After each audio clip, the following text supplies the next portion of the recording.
Bismillah. Rabbi shrah li sadri wa yassir li amri wahlul 'uqdatam min lisani yafqahu qawli. Qalu subhanaka la ilma lana illa ma 'allamtana innaka antal alimul hakim. Assalamualaikum warahmatullahi wabarakatuh.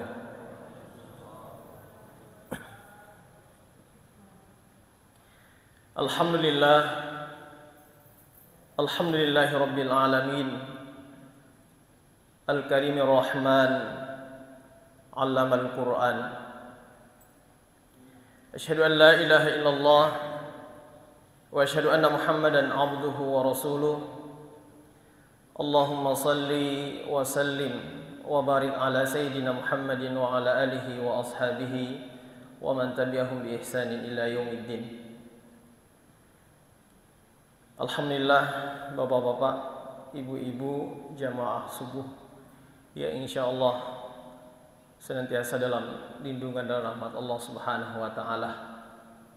Alhamdulillah, karena atas rahmat Allah lah sehingga pada subuh yang berbahagia ini kembali kita bisa hadir di tempat yang mulia ini insyaallah, di tempat yang penuh dengan keberkahan. Mudah-mudahan wasilah tempat ini juga mengantarkan kita kepada Allah Subhanahu wa taala untuk mendapatkan rahmatnya khususnya di bulan suci Ramadan ini. Amin ya rabbal alamin. Bapak-bapak, ibu-ibu, jamaah subuh yang saya muliakan. Ya, sebelumnya saya minta maaf kalau materi yang saya sampaikan berulang. Karena saya ditelepon oleh Pak Imam tadi jam 4 lewat 10 menit. Saya juga tidak tahu apa judul yang diberikan, ya. Tapi karena ini amanah dan juga kewajiban kita untuk saling mengingatkan, tidak ada salahnya kalau berulang. Mudah-mudahan kalau berulang semakin menambah kualitas amalan kita. Saya ingin memulai sebuah kisah, Bapak Ibu. Kisah yang diriwayatkan oleh Ibnu Abbas radhiyallahu anhu. Suatu ketika seorang sahabat datang kepada Rasulullah sallallahu alaihi wasallam dan berkata, "Ya Rasulullah, itu fulan datang ke masjid dan pekerjaannya seorang pencuri." Dan kemudian Rasulullah sallallahu alaihi wasallam berkata kepada sahabat ini, biarkan dia datang ke masjid, karena sesungguhnya ibadah yang dia lakukannya itu, salat yang dia lakukannya di masjid itu akan mencegahnya dia pada perbuatan yang buruk itu, atau akan mencegah dirinya lagi dari perbuatan mencuri. Salatnya lah yang akan menghentikannya dia dari perbuatan mencuri. Ada juga kisah, Bapak Ibu, yang sering kita jumpai dan terkadang juga mengiris hati kita ketika kita menjumpai fenomena itu. Banyak kasus, tidak usah di daerahnya orang lain, Bapak Ibu. Daerah kita di Makassar, ya, beberapa tahun lalu kita mendengarkan informasi bahwa ada seorang marbot masjid, mohon maaf Pak Marbot, bukan maksud menyinggung. Ya, ada seorang marbot masjid di Makassar, ya, melakukan hal yang tidak diinginkan, yaitu pelecehan seksual. Ada juga kita pernah membaca berita, ada seorang guru mengaji, ya, yang setiap harinya juga datang di masjid, juga melakukan hal yang sama. Nauzubillah min zalik. Mudah-mudahan kita dilindungi oleh Allah Subhanahu wa taala dari perbuatan yang keji itu, Bapak Ibu. Dua kisah ini sangat berbeda dengan kisah yang dikisahkan oleh Ibnu Abbas dengan apa yang kita jumpai saat ini. Sehingga banyak orang awam mengatakan begini Bapak Ibu, percuma di sholat, rajinnya setiap hari ke masjid, tapi deh perbuatannya tidak mencerminkan dirinya sebagai orang sholat. Ada juga ibu-ibu mengatakan, percuma dipakai jilbab, begitu kelakuannya. Akhirnya yang disalahkan syariat. Bapak Ibu jamaah subuh yang dimuliakan oleh Allah Subhanahu wa taala. Padahal kalau kita kembali melihat surah Al-Ankabut ayat 45, mungkin semua orang Islam sudah menghafalnya. Jangankan orang tua, anak-anak pun sudah menghafal ayat ini. Apa itu ayatnya Bapak Ibu? Surah Al-Ankabut ini yang artinya juga dalam bahasa Arab Al-Ankabut itu laba-laba. Menurut penjelasan ulama, Al-Ankabut ini adalah sindiran, teguran, perumpamaan bagi orang-orang kafir. Begitu rapuhnya iman orang-orang kafir. Ulama kita mengatakan dalam penafsirannya bahwa orang kafir atau orang yang mengingkari syariat Allah Subhanahu wa taala diumpamakan dengan seekor laba-laba yang diumpamakan dengan membentengi imannya itu seperti layaknya laba-laba membuat sarang. Kita lihat begitu rapuhnya sarangnya laba-laba. Begitu pula perumpamaan orang-orang yang tidak yakin dengan Allah Subhanahu wa taala, tidak yakin dengan syariat Allah Subhanahu wa taala, sehingga mudah dibalikkan hatinya, mudah digelincirkan oleh godaan-godaan iblis laknatullah.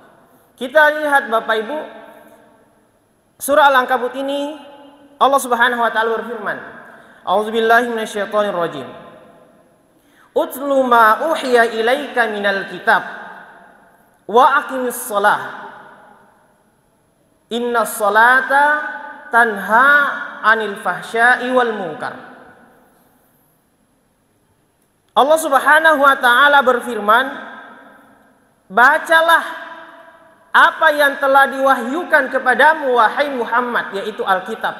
Wa aqimis shalah.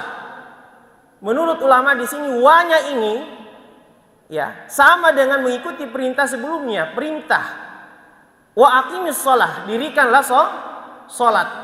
Innas salata, sesungguhnya salat itu tanha 'anil fahsya'i wal munkar, mencegah kamu, membentengi kamu, melindungi diri kamu dari perbuatan keji dan mungkar. Tapi yang kita saksikan tadi Bapak Ibu, ada dua kisah yang berbeda. Kenapa Bapak Ibu? Karena satu berangkat ke masjid dengan niat yang ikhlas untuk mendapatkan rahmat Allah Subhanahu wa taala, untuk merubah dirinya menjadi pribadi yang lebih soleh. Tapi kisah yang kita sering jumpai dan kita sering dengar, bahkan mengiris hati kita sebagai orang mukmin, niatnya juga berbeda. Dia datang ke masjid bukan untuk mendekatkan diri kepada Allah Subhanahu wa taala. Ada niatnya yang melenceng, sehingga mudah saja digelincirkan oleh godaan-godaan iblis laknatullah wal iyazubillah. Baik, Bapak Ibu hadirin yang berbahagia, dalam penafsiran Ibnu Katsir dan juga dinukilkan oleh Ibnu Abbas, setidaknya dalam sholat itu ada 3 perkara.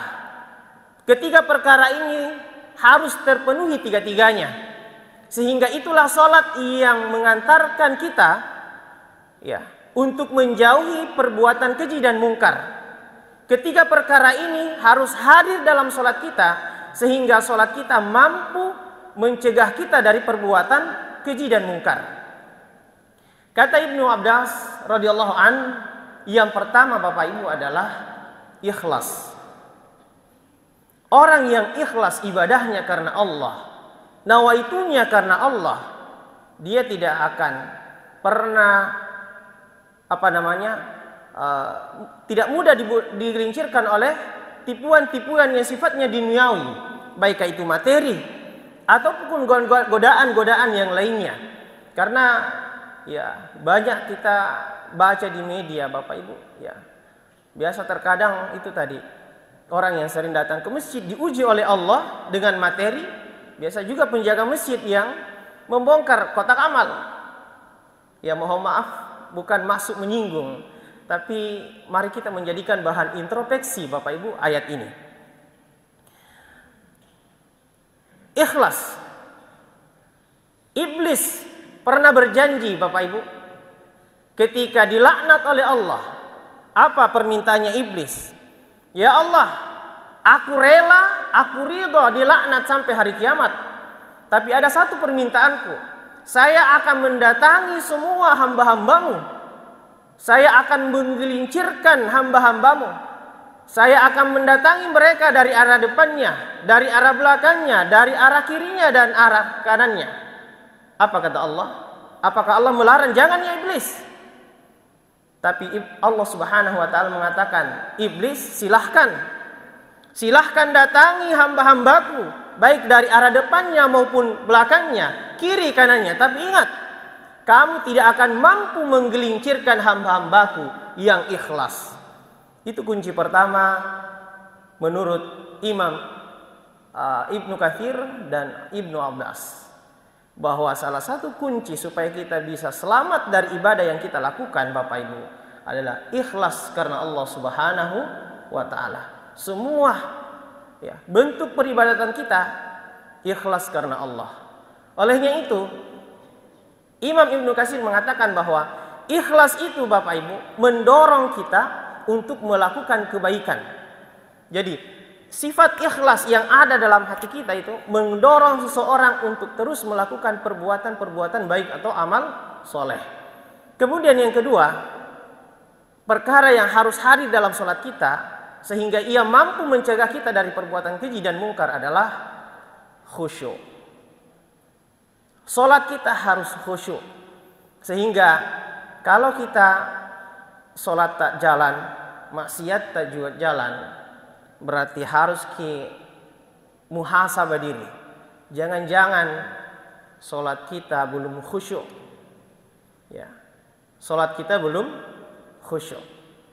Menghadirkan Allah Subhanahu wa taala setiap lafaz yang kita ucapkan dalam sholat, faham makna. Itulah sebabnya Rasulullah Sallallahu Alaihi Wasallam bukan mengatakan, ya, ketika membaca Al-Quran harus yang panjang-panjang juga.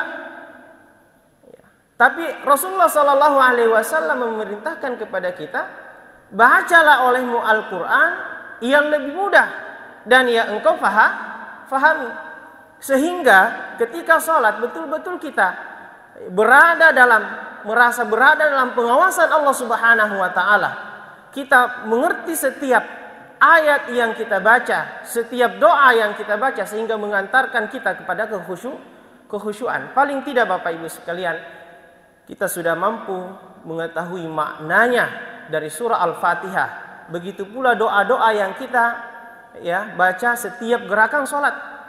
Ya. Kalau kita tidak mampu, misalnya Pak Imam baca ayat-ayat yang panjang, yang masih asing dan belum kita hafal, ya, paling tidak di awal tadi setiap kita melafazkan Al-Fatihah mulai Bismillahirrahmanirrahim, ya, kita sudah mengerti maknanya. Iyyaka na'budu wa iyyaka nasta'in, menghadirkan Allah Subhanahu wa taala. Ya Allah, tidak ada sesembahan selain Engkau, tidak ada tempat kami memohon pertolongan selain Engkau ya Allah. Kalau kita mampu sudah meresapi makna setiap ayat dalam surah Al-Fatihah, sudah luar biasa Bapak Ibu. Ya, jadi ini harus usaha yang kita harus hadirkan dalam sholat kita, bagaimana memahami setiap bacaan ataupun doa yang kita baca ketika sholat. Kemudian yang ketiga kata Imam Ibnu Katsir radhiyallahu an, yang ketiga adalah zikrullah. Zikrullah, mengingat Allah Subhanahu wa taala atau membaca ayat-ayat di dalam sholat kita. Itulah jamaah sekalian, ya. Kalau kita Bapak Ibu yang sudah umroh, apalagi di umroh di bulan Ramadan, ya, bacaannya panjang-panjang. Karena ternyata bacaan Al-Quran itu Bapak Ibu mengalahkan seluruh bentuk zikir. Kata Imam atau Syekh Said Ramadan Al-Buti mengatakan bahwa Al-Quran itu adalah afdhalul zikr. Ya, Al-Quran itu adalah zikir yang paling agung. Afdalu min anwa'i zikr, kata Imam Al-Buti. Lebih mulia daripada semua zikir-zikir.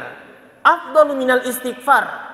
Membaca Al-Quran, kata Imam Al-Buti, jauh lebih mulia dibandingkan membaca Astaghfirullahal Azim.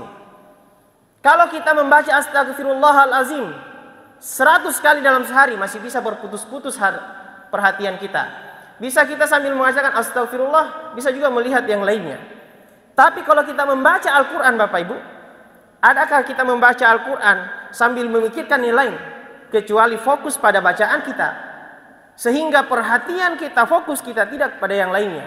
Tapi kalau kita bisa membaca zikir-zikir lainnya, masih bisa dialihkan perhatian kita. Itulah sebabnya bukan juga perintah untuk menghafal yang pertama, tapi perintah untuk membaca. Bahkan penghafal sekalipun disuruh untuk membaca lebih afdal, walaupun dia sudah hafal ya Al-Quran itu, ayat itu.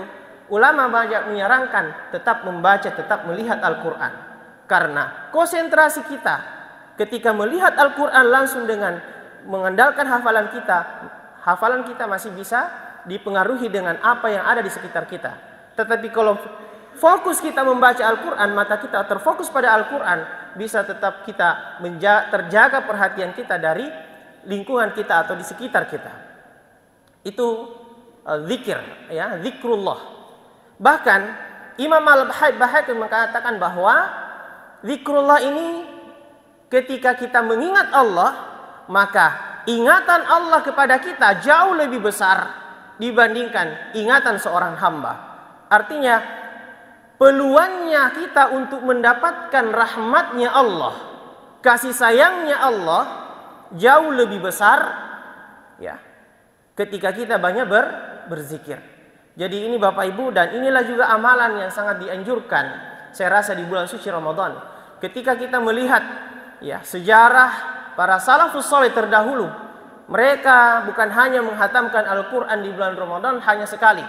Ketika mereka menghatamkan Al-Quran di luar bulan Ramadan, ya setiap bulannya mereka menambah ya khatam Al-Qur'annya di bulan suci Ramadan. Khalifah Utsman radhiyallahu anhu mengatakan bahwa Khalifah Utsman ya setiap 10 hari dia khatam Al-Qur'annya dalam salatnya.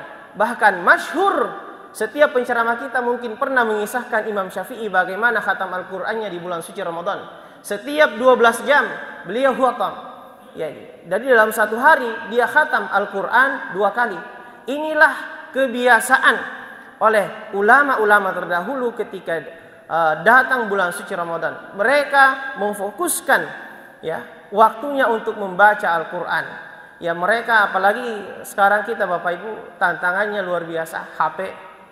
Ya, makanya banyak ulama menyarankan kalau baca Al-Quran ya tetap di mushaf. Karena kalau kita pakai HP, masuk notifikasi WhatsApp atau medsos lainnya pasti mengalihkan perhatian kita. Di skip lagi baca Quran tak, buka WA tak, akhirnya terputus bacaan tak. Kita buka WA, masuk lagi notifikasi yang lain, dibuka lagi, akhirnya apa? Capek miki, ngantuk miki, tidak dilanjut nih baca Al-Quran tak. Makanya mushaf itu tetap harus ada dalam diri kita, tangan kita, untuk menghindarkan kita dari kelalaian. Mudah-mudahan Bapak Ibu ya kita lebih memaknai sholat kita. Kalau hari ini kita sudah sholat tapi terkadang masih bermaksiat di hadapan Allah, maka rumus tadi yang disampaikan oleh Allah Subhanahu wa Ta'ala, dan itu kita harus meyakini dengan hakul yakin bahwa sholat itu mencegah kita dari perbuatan keji dan mungkar. Seperti kisah yang dikisahkan oleh sahabat tadi, bahwa ada seorang pencuri yang kebiasaannya mencuri, tapi karena niatnya ikhlas karena Allah untuk berbuat baik, menjadi pribadi yang lebih soleh, akhirnya yang dahulunya sering mencuri tapi datang ke masjid terus sholat, akhirnya berhenti mencuri. Tergantung dari niatnya. Ya, tergantung dari niatnya, keikhlasan ibadahnya untuk siapa. Ya, olehnya itu mudah-mudahan salat yang kita lakukan di bulan suci Ramadan, mulai salat 5 waktu kita, alhamdulillah masjid ramai. Salat tarawih begitu pula. Ya, mudah-mudahan ya setiap salat yang kita lakukan mampu melindungi dari kita, keluarga kita dari perbuatan keji dan mungkar. Wallahu a'lam, wallahul musta'an. Mudah-mudahan Allah senantiasa menolong kita, membantu kita dalam mengikhlaskan setiap ibadah yang kita lakukan hanya karena Allah Subhanahu wa taala. Aqulu qouli hadza astaghfirullah li wa lakum. Wassalamu alaikum warahmatullahi wabarakatuh.